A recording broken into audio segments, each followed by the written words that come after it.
په کندوز کې د واورې لومړی اورښت د کندوز اوسېدونکي خوښ کړي دي.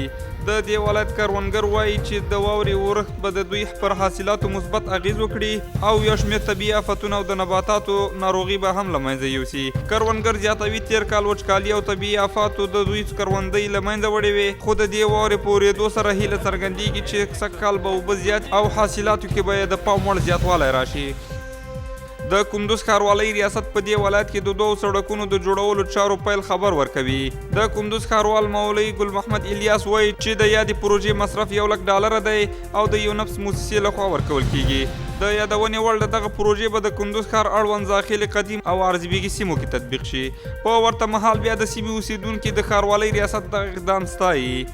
په کندوز ولایت کې د حدیثو له دورې د 19 تنو علماو کرامو او 12 تنو حافظانو فراغت غونډه. دا فراغت غونډه د دې ولایت په کاساني جومات کې په داسې حال کې جوړه شوې وه چې د دې ولایت ګڼ شمېر علما او ولسي وګړي پکې ګډون کړی و.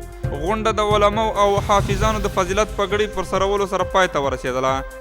د کندوز امنیه قمندانۍ لخوا د دې ولایت د اطفایي مدیریت تجهیزول.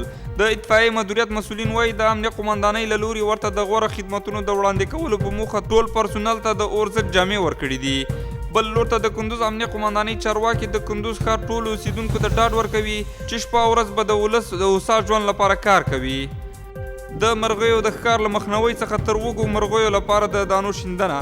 د کندوز د کرنې، اوبو لګولو او مالدارۍ ریاست چارواکي له یو شمېر سیمه ییز چارواکو سره یو ځای د ابدان دښتې ته تللي. د مرغانو پر نښ ښکار د ټینګار په ترڅ کې یو څه غنم او حبوبات د دغې دښتې په ځینو برخو کې شیندلي دي. څو مرغان او نور وږي حیوانات به د واورې په دې موسم کې له لږې له ګواښ څخه وژغورل شي.